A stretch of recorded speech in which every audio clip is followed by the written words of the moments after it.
ദിവസം അങ്ങോട്ട് പോയി. കഴിഞ്ഞുപോയ പല സംഭവ വികാസം ബോധപൂർവ്വം മറന്നു കളഞ്ഞു സഞ്ജയാണ്. അല്ലെങ്കിൽ അവർക്ക് അത് ഓർക്കാനുള്ള നേരം കൂടി ഉണ്ടായിരുന്നില്ല. ദാമ്പത്തിക ജീവിതത്തിന്റെ പുതിയൊരു ആസ്വാദനത്തിലായിരുന്നു ഇരുവരും. വിവാഹം കഴിഞ്ഞ് 4-5 മാസം പിന്നിട്ടിട്ട് ഈ അടുത്തല്ലേ മധുവിധ കാലത്തിന്റെ രുചിയായിരുന്നത് സഞ്ജുവിന് മുന്നിൽ. ആമിയൊരു മായാജാലക്കാരിയായിരുന്നു. അവളുടെ ഓരോ സംസാരത്തിൽ പ്രവൃത്തിയിൽ അറിയാതെ അവൻ മയങ്ങി വീഴും. കിടപ്പ് മുറി പോലും പലതിനും ആമിയെ തുടക്കിടുക, അവനെ ചുംബിച്ചുണർത്തുക എന്നത് അവളൊരു ശീലമാക്കി.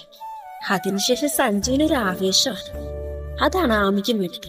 പരസ്പരം മെയ്യും മനവും ഒന്നാക്കി ഇതുവരെ കാണാത്ത കാഴ്ചകൾ കാണാൻ, അറിയാത്ത കാര്യങ്ങൾ അനുഭവിച്ചറിയാൻ ഇരുവർക്കും ആഗ്രഹം തോന്നി തുടങ്ങിയെങ്കിലും ലക്ഷ്യസ്ഥാനം എത്തുന്നതിന് തൊട്ടു മുന്നേ ആമിന്ന് ബോധപൂർവ്വം പിന്മാറേണ്ടി വന്നിരുന്നു സഞ്ജുവിന്. അന്നൊരു രാത്രി ആമിയോട് സഞ്ജുവിന് അടക്കിപ്പിടിച്ച നിശ്വാസങ്ങൾ, കിതപ്പുകൾ മുറിയിലേക്ക് കേൾക്കുന്നുണ്ടായിരുന്നു. ആമിയുടെ നഗ്നമായ അനുഭവിട്ട് മുത്തങ്ങൾ നിറച്ച് സഞ്ജു മുഖം താഴേക്ക് കൊണ്ടുപോയി.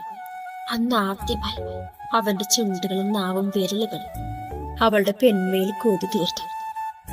അവന്റെ തലയിൽ അമർത്തി പിടിച്ച് കഴുത്ത് പിന്നിലേക്ക് വളച്ച് പലതവണ ആമി അവന്റെ പേര് പൊലിപ്പി നിർത്തുന്ന കെഞ്ചി, ഇടയ്ക്ക് നാണത്തോടെ ചിരിച്ച് ചമ്മനോട് കണ്ണുകൾ പറ്റി എടുത്ത് സഹിക്ക വയ്യാതെ തല ഇരുവശത്തേക്കും ചലിപ്പിച്ചു. സഞ്ജു ഉയർന്നു അവളുടെ നെറ്റിയിൽ അമർത്തി ഉമ്മച്ചു. ചുണ്ടിൽ നനവോട് ചുംബിച്ചു കീഴ്ച്ചിട്ട് പല്ലുകൾ ആഴ്ത്തു നിറഞ്ഞു. ആമയുടെ കൈകൾ അവന്റെ വിയർത്ത മുതുകിലൂടെ അലർന്നു നടന്നു. ഇന്നെങ്കിൽ തന്നെ പെണ്ണിനെ അവൻ പൂർണ്ണതയിൽ എത്തിക്കുമെന്ന് അവൾ വിശ്വസിച്ചു. പക്ഷേ ദിശ തെറ്റി. എപ്പോഴും അവളുടെ വിരലുകൾ താഴേക്ക് പോയിട്ട് ചുംബന അവസാനിപ്പിച്ചു. ഒരു ചിരിയോടെ സഞ്ജു അതിനെ പിടിച്ചു മാറ്റി. അത് വേണ്ടിട്ടോ അവൻ, അത് വേണ്ട. അവളുടെ മാറിലൊന്ന് മുറ്റിയതിനു ശേഷം മാറി മലർന്നു കിടന്നവൻ ആമി നിരാശയോടെ അവന്റെ നെഞ്ചി തലവെച്ചു. രണ്ടാണെങ്കിൽ അതക്കുന്നുണ്ടായിരുന്നു. കഷ്ടമുണ്ട് സഞ്ജേട്ടാ. അവന്റെ നെഞ്ചിലൊരു കൊണ്ടത്തിൽ ചുരറ്റി വലിച്ചുകൊണ്ട് ആമി പറഞ്ഞു. എന്ത് പറ്റി? അവളുടെ കവളിൽ തള്ള വിരൽ കൊണ്ട് ഒഴിഞ്ഞവൻ. കുറെയായി ഞാൻ ശ്രദ്ധിക്കുന്നു. സഞ്ജേട്ടൻ എന്തിനാ എന്നും എന്നെ പ്രലോഭിച്ചിട്ട് പാതി വഴിക്കിട്ട് പോകുന്നു? എന്താ അവള് ചോദിച്ചെന്ന് അവന് മനസ്സിലായില്ല. ഞാൻ ചോദിക്കുന്നത് തെറ്റാണോ ശരിയാണോ എന്നൊന്നും എനിക്കറിയില്ല. എനിക്കതിനുള്ള അവകാശമുണ്ട്, അതുകൊണ്ട് പറയാം. എനിക്ക് ഇനി കാത്തിരിക്കാൻ വയ്യ. ഞാൻ ഒന്ന് ചോദിച്ചോട്ടെ, എന്നെ ഉമ്മ വെച്ചിട്ട് കെട്ടിപ്പിടിച്ചിട്ട് എന്നെ ഇത്രയും ചെയ്തിട്ടോ സഞ്ജീട്ടിന് മറ്റൊരു ഫീലിങ്സും തോന്നുന്നില്ലേ? ചോദിക്കുമ്പോ ആമയ്ക്ക് നാണം തോന്നിയെങ്കിലും ഉയർന്നു പൊങ്ങുന്ന വികാരങ്ങൾ ശോഭിക്കാൻ അവൾക്ക് അറിയുന്നുണ്ടായിരുന്നില്ല. സഞ്ജീട്ട് കണ്ണൊന്ന് വിടർന്നു. അത് അവൻ അവളുടെ ചുണ്ടിൽ അമർത്തി ചുംബിക്കുക ചെയ്തത്. സെക്സ് ആണോ നീ ഉദ്ദേശിച്ചത്? അവൻ ചോദിച്ചു. അതിന് ടൈം ആയിട്ടില്ല. അവന്റെ മുഖവും ദയനീയമായി. എന്ത് ടൈം? എപ്പോഴും ഞാൻ ആലോചിക്കും. ഇന്നലെ ദേ ഇപ്പോഴും പാതി വഴിക്ക് എല്ലാം നിർത്തിയിട്ട് പോകും. സഞ്ജയന് അതൊരു താല്പര്യം ഇല്ലാത്തോണ്ടാണോ അതോ ഞാനായതുകൊണ്ടോ? ആമിക്ക് സങ്കടം വന്നു. ദേ എനിക്ക് ദേഷ്യം വരുന്നുണ്ട് ടാമി. നീ എന്തൊക്കെയാമി പറയണേ? സച്ച് അവളെ വലിച്ചെറുക്കി എഴുന്നേറ്റിരുന്നു. ആമി അവന്റെ കഴുത്തി കൈയിട്ടു. എനിക്ക് വലിയ സഞ്ജയേട്ട ആഗ്രഹം. സഞ്ജയേട്ടൻ എന്റെ അല്ലേ, ഞാനല്ലേ, പിന്നെന്താ ഒരു തടസ്സം? മാത്രമല്ല എനിക്കിപ്പോ ആകെ ഒരു ടെൻഷനാ. ആമയുടെ കണ്ണ് നിറഞ്ഞു. സഞ്ജു അവളെ നെഞ്ചിലേക്ക് പൊതിഞ്ഞു പിടിച്ചു. ഇപ്പൊ എന്തിനാ അനാവശ്യ ഒരു ടെൻഷൻ? അറിയില്ല, ചിലപ്പോ തോന്നലായിരിക്കും. സഞ്ജയന് എപ്പോഴും എന്റെ കൂടെ തന്നെ വേണം. സഞ്ജയനെ സ്നേഹിക്കാൻ, സ്നേഹിക്കപ്പെടാൻ, എന്നെ വിട്ട് എവിടെയും പോവാതിരിക്കാൻ അവളുടെ ഹൃദയം ഇടിച്ചു. ഞാൻ എങ്ങോട്ട് പോവാൻ? എന്താടി നിനക്ക്? അവൻ ചോദിച്ചിട്ട് ആമി അവനെ ചുറ്റിപ്പിടിച്ചു കരഞ്ഞു. ഈ പെണ്ണിന്റെ ഒരു കാര്യം എന്നും പറഞ്ഞു തലക്കെട്ട് കിട്ടി. സഞ്ജു റൂമിലെ ലേറ്റ് വിട്ടു. ആമി മടിയിൽ വീണ് പൊതുപ്പെടുന്ന ദേഹം മറിച്ചു. സഞ്ജു അവൻ നേരെ ഇരുന്നു മുഖം കൈകളിലെടുത്തു. എന്താ നിനക്കിപ്പോ വേണ്ടത്? എനിക്ക് സഞ്ജുവിന് വേണം. അതിപ്പോ പറ്റില്ല ആമി, അവൻ തീർത്തു പറഞ്ഞു. എന്തുകൊണ്ട് പറ്റില്ല? ആമി അവന്റെ നെഞ്ചിൽ നടന്ന് മറിച്ചിടുന്നു. നീ ചെറുതാമി, ചെറിയ പ്രായം. നീ ഇപ്പൊ പഠിക്കല്ലേ, അതിനിടയിൽ ഇതൊന്നും വേണ്ട. അത് ശരിയാവില്ല. പഠിക്കുമ്പോ പഠിക്കാം, ഡിഗ്രി കഴിയട്ടെ. എന്നിട്ട് നമുക്ക് ഇതിനെ കുറിച്ചൊക്കെ ആലോചിക്കാം. സഞ്ജു പറഞ്ഞു. അപ്പൊ സഞ്ജുവിന്റെ ഒരു കുഞ്ഞു വേണമെന്നൊന്നും ആഗ്രഹമില്ലേ? ആമി നിഷ്കളങ്കമായി ചോദിച്ചു. വാ പൂട്ടി കിടന്നു അവിടെ. ആദ്യം പഠിത്തം, അത് കഴിഞ്ഞിട്ട് മതി നിന്റെ ഈ കണ്ടുപിടുത്തം. അവനവളെ പിടിച്ചു മാറ്റി. അപ്പൊ എന്നെ തൊടുന്നതും പിടിക്കുന്നതൊക്കെയോ? ആമയുടെ മുഖം കോർത്തു. ഞാനൊന്ന് തൊട്ടൊന്ന് ഉമ്മോച്ചെന്നോ കരുതി. നിനക്ക് എന്ത് ബുദ്ധിമുട്ട് വരാനാണ് ആമി? എനിക്കും ആഗ്രഹം ഇല്ലാതെയാണോ മോളെ? ഒരു പക്ഷെ നിന്നെക്കാ കൂടുതൽ എനിക്ക് നിന്നെ അറിയാനുള്ള ആഗ്രഹമുണ്ട്. പക്ഷെ വിചാരിക്കും പോലെ അല്ലടാ. ഇത്രയും നേരം കണ്ടതുപോലെ അല്ല. വേദനിക്കും ആമി, ഒരുപാട് ബുദ്ധിമുട്ടുണ്ടാവും. സഞ്ജു സമാധാനത്തിൽ അവളെ കാര്യങ്ങൾ പറഞ്ഞ് മനസ്സിലാക്കി. എങ്കിലും ആമിക്ക് അത് പറ്റുന്നുണ്ടായിരുന്നില്ല. സഞ്ജയനെ എന്നോട് ഒരു താരി പോലും സ്നേഹമില്ല. അത്രയ്ക്ക് കരുതലാണെങ്കിൽ എന്നെ തൊടാനും നോക്കാനും വേണ്ടി മാത്രമായിട്ട് വരുന്നത് എന്തിനാ? ഞാനേ നിന്റെ അടുത്തേക്ക് വന്നൊന്നും അല്ലല്ലോ. ഓരോന്നും ചെയ്ത് എന്റെ കൺട്രോൾ കളയുന്ന നീയല്ലേ? അല്ല, ഇപ്പൊ എന്താ ഇങ്ങനൊരു മോഹം? പഠിക്കുന്ന സമയത്തെ ഒരു കൊച്ചിനെ വയറ്റിട്ടുണ്ട് നടക്കാനാണ് നിനക്ക്? പറയുന്നൊന്നും നിന്റെ തലയിലേക്ക് കയറുന്നില്ലേ? പറ്റില്ലെന്ന് പറഞ്ഞാ പറ്റില്ല. ഇപ്പൊ പെട്ടെന്ന് എന്താ ഇങ്ങനൊരു തോന്നല്? സഞ്ജു ദേഷ്യത്തോടെ ചോദിച്ചു. ആമി ഒന്നും മിണ്ടാതെ മുഖം വെട്ടിച്ചളഞ്ഞു. ആവശ്യമില്ലാത്ത ഭാഷ കാണിച്ചാലുണ്ടല്ലേ അവിടെ കിടക്കത്തേ ഉള്ളൂ. ഇതൊന്നും കുട്ടിക്കളിയല്ലെന്ന് ഓർമ്മിച്ചു. നിന്റെ നല്ലതിന് വേണ്ടി ഞാനീ പറയുന്നത്. ഇങ്ങോട്ട് വന്നേ. സഞ്ജോളെ ചേർത്ത് പിടിച്ചേക്കും. ആമി അവന്റെ കൈ തട്ടി മാറ്റി. എനിക്കൊന്നും കേൾക്കണ്ട, എന്നെ തൊടിയേം വേണ്ട. ആമി അവൻ പറിച്ചു കളഞ്ഞ് ചുരിദാർ വലിച്ചേക്കേണ്ട ചുമരോട് ചേർന്ന് കിടന്നു. സഞ്ജു വല്ലായ്മയുടെ അവളെ കിടപ്പം നോക്കി. പിന്നെ ലൈറ്റ് ഓഫ് ചെയ്ത് തുടങ്ങി. അവന്റെ കൈകൾ പിന്നാലെ വന്നില്ലെന്ന് ഓർത്തപ്പോ ആമിയുടെ കണ്ണുകൾ നിറഞ്ഞൊഴുകി. ആമി പിറ്റേന്ന് രാവിലെ ഉണർന്നു. എന്നത്തെ പോലെ അടുക്കളപ്പണി തുടങ്ങിയതിന് ശേഷമാണ് പുറത്തേക്ക് ഇറങ്ങിയത്.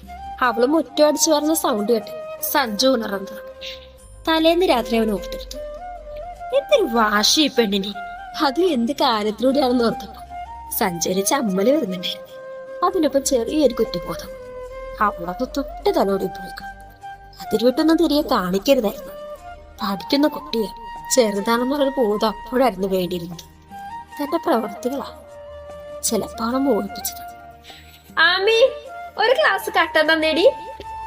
നിലത്ത് മാറ്റിയിരുന്ന് മുണ്ട് മാറ്റിയെടുത്തോണ്ട് സഞ്ജു മുറിയെന്ന് തന്നെ നീട്ടി വിളിച്ചു പറഞ്ഞത്. ഒരു പാത്രം വലിയ ശക്തി സിങ്കിലേക്ക് ഇടുന്നൊരൊച്ചയും കേട്ടു. സഞ്ജുവിന്റെ മുഖം വിളറിപ്പോയി. അവൻ അവിടേക്ക് വന്നു. പെണ്ണ് കാര്യമായിട്ടുള്ള എന്തോ പണിയിലാണ്. പാത്രങ്ങളൊക്കെ എടുത്ത് എറിയുന്നുണ്ട്. ആമി, നിന്നോട് പറഞ്ഞിട്ടില്ലേ പാത്രങ്ങൾ ഇങ്ങനെ വലിച്ചെറിയരുതെന്ന്? ദേഷ്യത്തിൽ അടുക്കള വാതിൽ നിന്ന് തന്നെ പറഞ്ഞത്. പെണ്ണ് നടങ്ങി നിന്നു. സഞ്ജുവിന്റെ ചുണ്ടിലൊരു പുഞ്ചിരി കത്തി. ആമീസേ, സഞ്ജേട്ടന്റെ ആമീസേ പുന്നാരി ചോദിച്ചു. ആമിയെ പിന്നീന്ന് കെട്ടിപ്പിടിച്ചു. ആമി കുതിരി മാറാൻ നോക്കി. അവൻ അവളുടെ കാതി കടിച്ചു. ദേഷ്യത്തിലാണ്. ആമി മിണ്ടിയില്ല. ദേ, ഇങ്ങനെ ചെറിയ കാര്യങ്ങൾക്കൊക്കെ പിണങ്ങിയാല് ഒരു രസം ഉണ്ടാവില്ല കേട്ടോ. നീ തന്നെയല്ലേ വലിയ വീമ്പ് പറഞ്ഞത് എന്നോട് പിണങ്ങിയിരിക്കാൻ പറ്റുന്നില്ലെന്നൊക്കെ. എന്നിട്ട് മിണ്ടാൻ നിൽക്കുവാണ്. അവൻ അകന്നു മാറി കിച്ചൺ സ്ലാബിൽ കയറിയിരുന്നു. ആമി ഉപ്പുമാവിന് റവ വറുക്കുകയായിരുന്നു. ദേ, ഇങ്ങനെ പിണങ്ങി നിന്നാലേ പിന്നെ എനിക്കും വാശിയാ. പിന്നെ കരഞ്ഞു പിഴിഞ്ഞ് പിന്നാലെ നടന്നാൽ പോലും ഞാൻ നോക്കില്ല.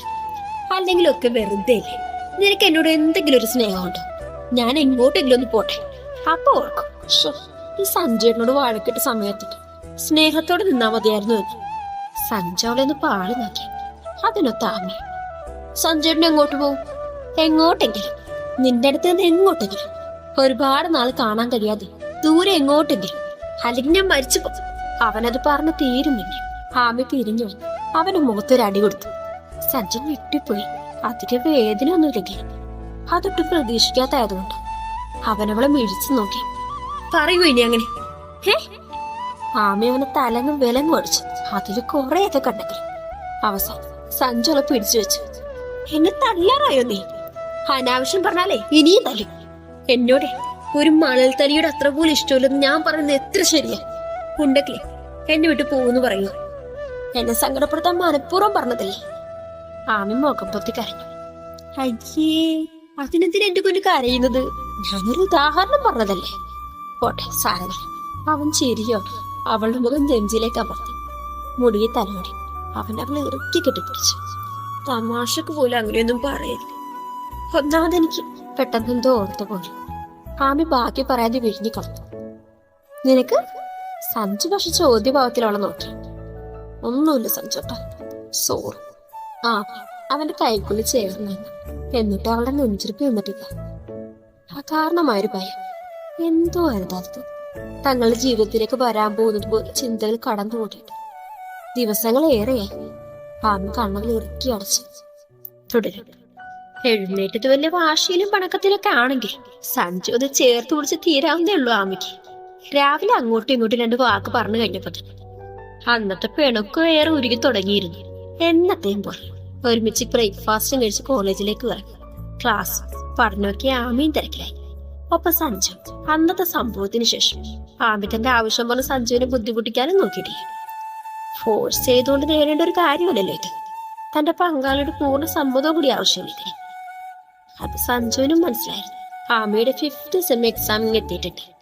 പഠനത്തിൽ കോൺസെൻട്രേഷൻ പോകരുതെന്ന് തീർത്തു തന്നെ.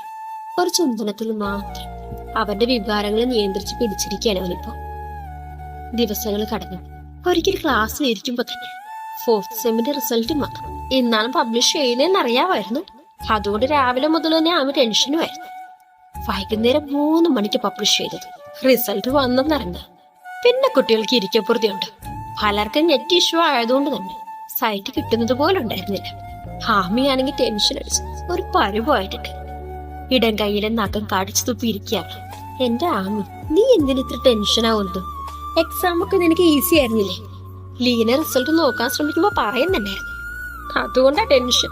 വിചാരിച്ച മാർക്ക് കിട്ടില്ലെങ്കിലേ പിന്നെ സഞ്ജയന്റെ വഴക്കും പറയും. കുന്ത്രാണം കിട്ടുന്നില്ലല്ലോ. ലീന ദേഷ്യത്ത് മൊബൈലിൽ കുത്തി. അഭിരാമി, നിനതെ സഞ്ജയ് സാർ അന്വേഷിക്കുന്നുണ്ട്. സ്റ്റാഫ് റൂമിൽ ചെല്ലാൻ. അതുവഴി വന്ന ക്ലാസ്സിലെ മറ്റൊരു കുട്ടിയാ. അയ്യോ. ആമി ബെഞ്ചിൽ നിന്ന് എഴുന്നേറ്റ് കൈപ്പത്തി കൊടുത്തു. പെപ്രാളം കൊണ്ട് അവൾ ആകെ തകർന്നു. ചെല്ലടി, സാറ് കമ്പ്യൂട്ടറിൽ നോക്കി റിസൾട്ട് പറയും. ലീന അവളെ പറഞ്ഞു വിട്ടു. ആമി എങ്ങനെയൊക്കെയോ ഓടിപ്പിടിച്ച് സ്റ്റാഫ് റൂമിൽ ചെന്നപ്പോ സഞ്ജയ് കമ്പ്യൂട്ടറിന്റെ മുന്നിൽ ഇരിപ്പുണ്ട്. സഞ്ജേട്ടാ, ഇങ്ങോട്ട് വാ ആമി. റിസൾട്ട് കിട്ടിയോ നിന്റെ? സഞ്ജു അവൾക്ക് ഇരിക്കാൻ ഒരു ചെയർ ഇട്ട് കൊടുത്തു. സൈറ്റ് ജാമായി കിടക്കുക, അതുകൊണ്ട് കിട്ടിയിട്ടില്ല. ആമി അവനെ അടുത്തിരുന്നു. സഞ്ജുവിന് സൈറ്റ് കിട്ടുന്നില്ലായിരുന്നു. ഒടുക്കം കിട്ടിയപ്പോ അവന്റെ വിരലുകൾക്ക് വേഗത ഏറുകയും ചെയ്തു. മാർക്ക് കുറവാണെങ്കിലേ എന്നെ വഴക്ക് പറയരുതേ സഞ്ജേട്ടാ. വിരലുകൾ കൂട്ടിത്തിരിഞ്ഞ് പറയുന്നവളെ ഒന്ന് നോക്കിയ അവൻ ആമിയുടെ പേര് നമ്പർ അടിച്ചു കൊടുത്തു. അടുത്ത നിമിഷം മാർക്ക് ഷീറ്റ് മുന്നിൽ തെരഞ്ഞിട്ട് സഞ്ജു വേഗം ആമിയുടെ കണ്ണുപൊത്തി. ആദ്യം ഞാനൊന്ന് കാണട്ടെ. അവൻ അതിൽ ഓരോ വഴിയും ചുഴിഞ്ഞു നോക്കി. പിന്നെ നിവർന്നിരുന്നുകൊണ്ട് ആമിയുടെ കണ്ണീന്ന് കയ്യും മാറ്റി. എന്തായി സഞ്ജേട്ടാ? എനിക്ക് സ്ക്രീനിലേക്ക് നോക്കാൻ പേടിയാവുന്നു. ആമി സിസ്റ്റത്തിലേക്ക് നോക്കാം വെപ്രാളത്തോടെ പറഞ്ഞു. സഞ്ജു അവൾക്ക് നേരെ തിരിഞ്ഞിരുന്നു. എക്സാം ഒക്കെ നിനക്ക് എളുപ്പമായിരുന്നു എന്നല്ലേ നീ പറഞ്ഞത്? സഞ്ജയുടെ പ്രോബ്ലം പേപ്പർ ഒഴിച്ച് ബാക്കി എല്ലാം എളുപ്പമായിരുന്നു. മറ്റേതിൽ പാടായിരുന്നു. എന്നാൽ മാക്സിമം ട്രൈ ചെയ്തു. അതിന്റെ കാണാനും ഉണ്ട്. എന്റെ ഹെൽപ്പ് ഒന്നും ഇല്ലാതെ തന്നിഷ്ടത്തിനായിരുന്നല്ലോ നിന്റെ പഠിത്തം. അവന്റെ മുഖത്തൊരു കടുപ്പം. ഞാൻ തോറ്റു. മാമയുടെ കണ്ണ് നിറഞ്ഞു. തോറ്റു. എല്ലാത്തിനും A++ വാങ്ങി നീ 8 നിലയിൽ പൊട്ടി. അവൻ പറഞ്ഞു തീർന്നത്. ആമി മുഖം പൊത്തി ഒരു കരച്ചിലായിരുന്നു. പെട്ടെന്ന് സ്വിച്ചിട്ട പോലെ കരച്ചിൽ നിർത്തുകയും ചെയ്തു. എന്തെന്നാ അവൻ പറഞ്ഞത് ഒന്നുകൂടി റിവൈൻഡ് ചെയ്തപ്പോ ആമയുടെ കണ്ണ് തള്ളി. എന്റെ ആമയ്ക്ക് എല്ലാ സബ്ജക്റ്റിലും 80% കൂടുതൽ മാർക്കുണ്ട്. വിശ്വാസമായില്ലേ നിനക്ക്? നോക്ക്. സഞ്ജു ചേരിയുണ്ട്. അവളെ കമ്പ്യൂട്ടറിന്റെ മുന്നിലേക്ക് പിടിച്ചിരുത്തി. ആമ അതിലേക്ക് നോക്കി. 3 വിഷയത്തിൽ A+. അതിലൊരെണ്ണം സഞ്ജുവിന്റെ പേപ്പർ. ബാക്കി 3-നുമേ. അയ്യോ, ഇതെന്റെ റിസൾട്ട് തന്നെയാണോ? ആമ അവളുടെ പേര് ഒന്നുകൂടി നോക്കി ഉറപ്പുവരുത്തി. നിന്റെ തന്നെയാ പെണ്ണെ. ഇപ്പൊ മനസ്സിലായില്ലേ? മനസ്സിരുത്തി പഠിച്ചാലേ നല്ല മാർക്ക് സ്കോർ ചെയ്യാൻ പറ്റുന്നു. ഇനി മുന്നോട്ടേ ഇങ്ങനെ തന്നെ പഠിക്കണോട്ടോ. സഞ്ജു അവളുടെ കവളിൽ പതിന്റെ ഒരു ഉമ്മയും കൊടുത്തു. കൺഗ്രാറ്റ്സ്. അവളുടെ നോട്ടം കണ്ടു അവൻ കണ്ണു ചെമ്മി ചിരിച്ചു. എങ്ങനെയുണ്ട് സഞ്ജു അഭിരാമിയുടെ റിസൾട്ട്? ആൻസിമ, സിന്ധു മിസ് എല്ലാവരും അവരുടെ സന്തോഷപ്രകടനം കണ്ട് അടുത്തേക്കും വന്നു. അവരുടെ ക്ലാസ് ആൻസിയും വർഷമായിരുന്നു അന്ന് അവരുടെ ക്ലാസ് ടോപ്പർ. വർഷക്ക് 94 മാർക്ക്, ആമയ്ക്ക് 95. അവളുടെ വിജയത്തിൽ സഞ്ജുവിനായിരുന്നു ഏറ്റവും ആഹ്ലാദം. ഒരു ഡൗട്ട്. ബേക്കറി പോയി സ്വീറ്റ്സും വാങ്ങി എല്ലാവരുമായിട്ട് അവനവന്റെ സന്തോഷം പങ്കുവച്ചു. തുടരും.